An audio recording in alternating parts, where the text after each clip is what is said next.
अस्सलाम वालेकुम, welcome back to my YouTube channel. आज की वीडियो थोड़ी सी डिफरेंट होने वाली है, लेकिन फ़िलहाल यहाँ पे ये है कि हमने दराज से ऑर्डर की थी घड़ी। काफ़ी ये ट्रेंडी जा रही है इस तरह की घड़ी है, तो मैं कहा क्यों ना ट्राई की जाए कैसी है क्या नहीं, क्योंकि अफोर्डेबल प्राइस में कुछ घर में डिफरेंट हो जाए तो ज़्यादा बेस्ट रहता है। तो ये आई थी 3 समथिंग की, यानी कि 350 समथिंग की आई थी घड़ी। तो ये फिर हमने देखी, सारी चीज़ें सही थी। गत्ते पे एक बारीक सा कार्डबोर्ड होता है ना, उस पे ये घड़ी बनी होती है, और ये छोटी सी इसकी नीडल की मशीन है, और इसकी सारी चीज़ें जिसमें टेप है और मज़ीद अल्फ़ाबेट्स उसके हैं, जिसमें स्पैरोज़ वगैरह हैं। तो चलिए जी, इसको सेट कर लेते हैं, दीवार पे लगा लेते हैं। ये ले जी, दीवार पे लग गई है। लग के कुछ इस तरह लग रही, पूरी प्लेन दीवार है, जिस पे सोचा कि कुछ न्यू तरह की घड़ी लगाई जाए। तो फिर हमने ये लगाई, अच्छी लग रही थी, डिफरेंट भी ज़रा से कमरे में लुक आ रही थी। बस एक कि देखने वाला जो होता है ना, नॉर्मल तरीके से वो कहता है भाई क्या टाइम नज़र आ रहा है, नज़र ही नहीं आ रहा, न्यू न्यू चीज़ है इसलिए।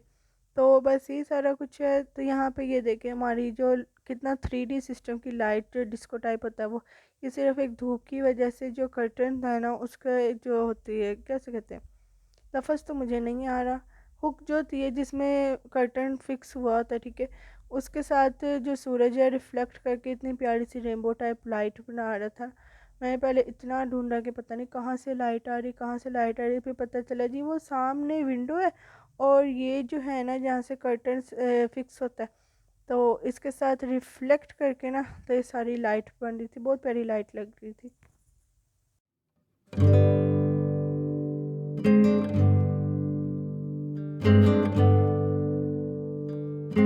ये ले जाके मिडनाइट टाइम था, तो सबको लगी थी शदीद किस्म की भूख। घर में नगेट्स बना के रखे हुए थे कि भाई भूख लगे तो कुछ खा सके, ऐसा वैसा। तो यहाँ पे नगेट्स फ्राई किए, तो जिससे नगेट्स से हमने बनाए सैंडविचेस, और इस तरह प्रिजर्व किए हुए थे नगेट्स को। दरम्यान में ढेर सारे लफाफे शफाफे रख के, और टिफ़िन में रख के फ्रीज़र फ्रोज़न फ्रीज़र फ्रोज़र जो भी फ्रीज़ कर लिए हुए थे। और यहाँ पे हम सैंडविच बनाना स्टार्ट कर दिया था। ये आया एक मज़ेदार सा टमाटर का स्लाइस, और साथ सैंडविच के लिए हमने स्टिक्स की थी, ये इसमें बनेंगे सैंडविच। यहाँ पे ब्रेड पे मैंने केचप और मायोनीज़ लाइट सा लगा दिया, और इसमें सब कुछ लगा के सलाद का पत्ता और नगेट लगा के और ग्रिल कर लिए सैंडविच मेकर में। तो ये था। ये लीजिए हमारी जो आज की मेन वीडियो, हम उस तरफ आते हैं। इसमें आज मैं बना रही अपने मिठुओं की फीड, जो न्यू बेबीज़ निकले उनके लिए घर का ही मैं खाना देती हूँ उनको। तो यहाँ पे आधा आधा कप सारी चीज़ें ले ली, जिसमें काले चने थे, लोबिया थी, ऑरेंज दाल, इसका क्या नाम है मुझे नहीं पता, वो ग्रीन दाल, और ये चने की दाल और सफ़ेद चने।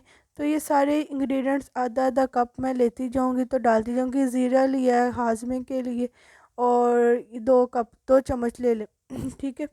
तो ये थे सारे इंग्रेडिएंट्स जो मेरे पास घर में अवेलेबल थी। आपको पता है दालें घर में अवेलेबल होती है, तो मैंने उसी को लेके आधा आधा कप लिए सारी चीज़ें, और सारा को मिक्स कर लिया अच्छी तरह। और यहाँ पे मेरे पास बाजरा पड़ा हुआ था, चिड़ियों का चावल, वो भी मैंने थोड़ा डाल लिया कि परिंदे सारी चीज़ें खाते हैं, बाजरा भी खाते हैं। अगर यही सारी दालें भिगो के डाली जाए तो परिंदे ये भी खाते हैं।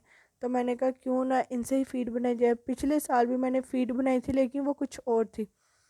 तो इस बार ही मैंने कहा ये ट्राई की जाए, तो ये बेस्ट बेस्ट शरीयत है। अब इसको रोस्ट कर लेते हैं, क्योंकि आपको पता है कि घर की जो चीज़ें होती है हमेशा रोस्ट करके यूज़ की जाती है घर के लिए भी। तो मैंने कहा क्यों ना परिंदों के लिए भी रोस्ट ही किए जाए, बगैर किसी ऑयल के। ऑयल नहीं डाला, हल्की सी आंच पे, जैसे कहते हैं भुनाई होती है, जैसे गरम मसाले की भुनाई होती है, उस तरह इसको ना लाइट सा भुनाई कर लेंगे कि हल्का सा ऑयल इनका निकल आए, हल्का सा सेक लग जाए, और इससे इनकी तस्वीर भी चेंज हो जाती है।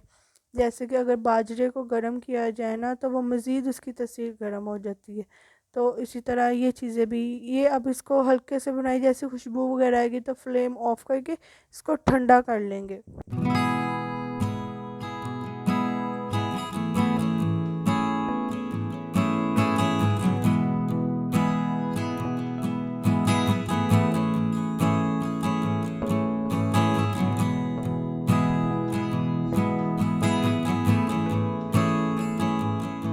ये ले, ये देखें यहाँ पे, आपको देखें बीन्स नज़र आ रहे हैं कि कितने शाइनी सी हुए हैं, तो इसका मतलब इस रोस्टेड अच्छी तरीके से हो गए हैं, इनका ऑयल निकला है, ये देखें, और धुआं भी निकला है, तो जिससे पता चलता है कि रोस्टिंग इनकी डन है। ये ले जब इसे ठंडा करेंगे और इसे पिसवा लेंगे, क्योंकि आप घर में भी पीस सकते हैं, लेकिन मेरा तो नहीं हो पा रहा था तो मैंने भाई से भिजवा के बाहर से पिसवाई थी। इससे बड़ी जैसे आटा होता है ना वैसे ही करेंगे। मेन काम होता है इनकी फीड बनाना, ये तो बस नॉर्मल था। इसका पार्ट 2 उसमें आप देखेंगे कैसे फीड बनाते। तो इनकी थोड़ी बहुत प्रिपरेशन ये भी है, जिसमें इनके लिए बल्ब और होल्डर और ये तार वगैरह, जिनमें ये मस्त होके फिट फाट बैठे रहेंगे। और ये देखिए इस तरह बारीक बारीक, अभी भी कहीं से पिसवाएं, पिसा नहीं जा रहा था लेकिन फिर भी किसी हद तक पिसा गया। चलो कोई बात नहीं। ये थी मेरी आज की छोटी सी वीडियो। उम्मीद करती हूँ आपके लिए हेल्पफुल हो और इंटरेस्टिंग हो। पार्ट 2 लाजमी देखिएगा। फिर मिलेंगे नेक्स्ट वीडियो में, तब तक अल्लाह हाफिज़।